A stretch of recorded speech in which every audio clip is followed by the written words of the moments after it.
Հրթիռակոծության ազդանշաններ են լսվել Բահրեյնում, Սաուդյան Արաբիայում, Քուվեյթում, Արաբական Միացյալ Էմիրություններում եւ Իսրայելում։ Թեհրանը հայտարարում է ամենամասշտաբային ավիահարվածների մասին, որոնք տևել են 3 ժամ։ Իրանական հեռուստաալիքը հղում անելով Իրանի Իսլամական հեղափոխության պահապանների կորպուսի հայտարարությանը մանրամասնում է, որ զանգվածային հարվածները ուղղված են եղել Մերձավոր Արևելքի իսրայելական եւ ամերիկյան թիրախներին եւ որ այս հարվածը պատերազմի սկզբից ի վեր ամենաինտենսիվն ու ամենահզորն էր։ Իրանի նախագահը պարզաբանել է, թե ինչու են շարունակում հարվածները Մերձավոր Արևելքի երկրների ուղղությամբ։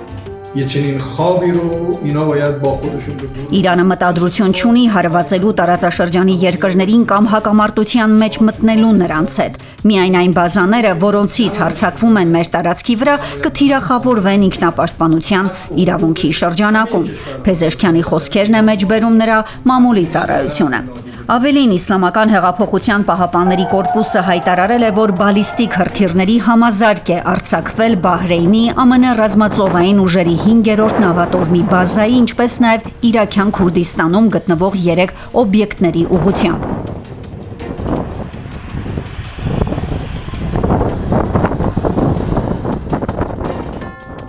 Իրանի ուղղությամբ հրթիռակոծության նոր ալիքի մասին հայտարարել է նաև Իսրայելի պաշտպանության բանակը։ Ըստ այդմ ավիահարվածների են ենթարկվել Իրանի ողջ տարածքի ռազմական ենթակառուցվածքները։ Դրան զուգահեռ իսրայելցի զինվորականները շարունակել են հարվածել Բեյրութում Հեզբոլլահի ենթակառուցվածքներին։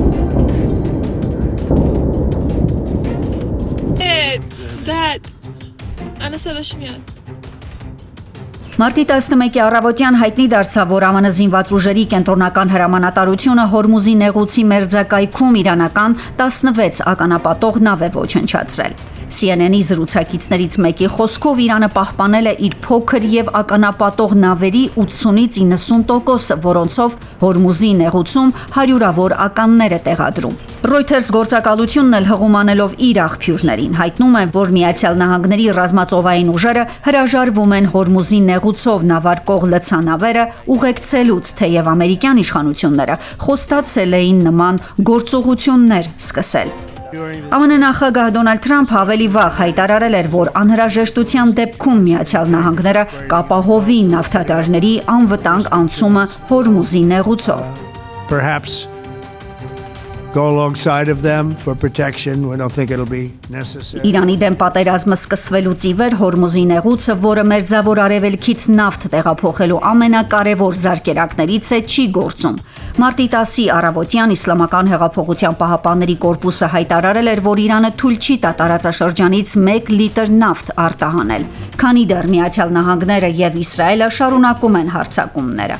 Պահապանների կորպուսը հնարավոր էր համարել բացառություններն այն երկրների համար, որոնք իրենց տարածքից կվտարեն ամերիկացի եւ իսրայելցի դիվանագետներին։ نیازی به بستن آن تنگه ندارند و بسته شدن تنگه هرمز به دلیل Նավթի գները աճում են, եվրոպական եւ ասիական երկրների տնտեսությունը վտանգվում է, արձանագրում են փորձագետները։ Որպես լուծում ԱՄՆ նախագահը նավթի համաշխարհային գների աճը զսպելուն ուղղված միջոցառումների փաթեթ է դիտարկում, որը ներառում է Ռուսաստանի դեմ պատժամիջոցների մեղմացում եւ նավթի արտակարգ պաշարների համակարգում։ Ըստ Reuters-ի քննարկումների ընթացքին ծանոթ բազմաթիվ աղբյուրներ նշում են, որ այս տարբերակները արտացոլում են սպիտակ տան մտահոգությունը, առ այն, որ նավթի գների կտրուկ տատանումները նոյեմբերին անցկացվելիք միջանկյալ ընտրությունների շեմին կարող են վնաս հասցնել ԱՄՆ տնտեսությանը։ Լրագրողների հետ զրույցում Թրամփը հայտարարել է, որ իր վարչակազմը քայլեր է ձեռնարկում շուկան կայունացնելու ուղղությամբ։ Եվրոպան կոշտ է արձագանքում Թրամփին, Եվրահանձնաժողովի նախագահ Ուրսուլա ֆոն դեր Լայենը հայտարարել է, որ այժմյան ճգնաժամի պայմաններում ոմանք պնդում են, թե պետք է հրաժարվեն երկարաժամկետ ռազմավարությունից եւ նույնիսկ վերադառնան ռուսական հանածո վառելիքի օգտագործմանը։ If you translate this in euros,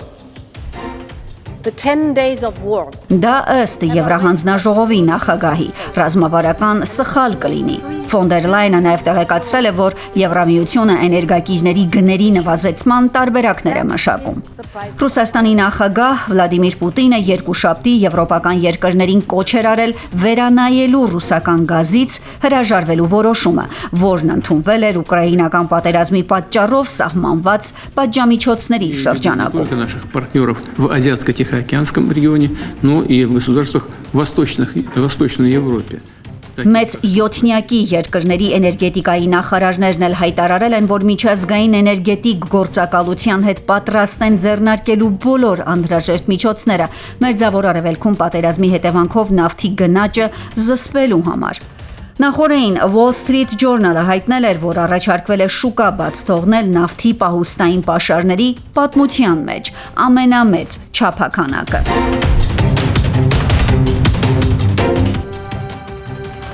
Իրանի կառավարության խոսնակ Ֆաթեմե Մոհաջերանին հայտնել է, որ Իրանի դեմ Միացյալ Նահանգների եւ Իսրայելի մեկնարկած պատերազմից ի վեր Իրանում զոհերի թիվը հասել է 1332-ի, որոնցից 206-ը կանայք ու երեխաներ են։ Իսրայելն էլ հայտնել է իրանական հարվածներից 10-ից ավելի զոհի մասին։ Մերձավոր Արևելքի որոշ երկրներ հայտնել են ընդհանուր շուրջ 25 զոհի մասին։ Լիբանանում Հեզբոլլահի դեմ մեկնարկած իսրայելական հարվածների զոհերի թիվը հասել է 400-ի։ Ամերիկացի զինվորականների շրջանում նույնպես կան զոհեր, ըստ տարբեր աղբյուրների 20-ից ավելի։ Միացյալ Նահանգները օրական $900 միլիոն է ծախսում Իրանի դեմ պատերազմի վրա։ Տեղեկությունը հստակ է, հայտնել է Սենատի մեծամասնության առաջնորդ Ջոն Թունին, ասելով. Դա զգալի թիվ է, բայց կարծում եմ, որ մենք լավ դիրքում ենք, մենք հասնում ենք մեր նպատակներին։ American assets in the region were going to be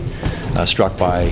Iranian missiles, and so I think it was Իրանական կողմը ոչ մի թիվ չի հրապարակել, իսկ ահա Իսրայելը նախատեսում է իր պաշտպանության բյուջեն ավելացնել գրեթե 40 միլիարդ շեկելով, մոտավորապես 13 միլիարդ դոլարով Իրանի դեմ պատերազմը ֆինանսավորելու համար։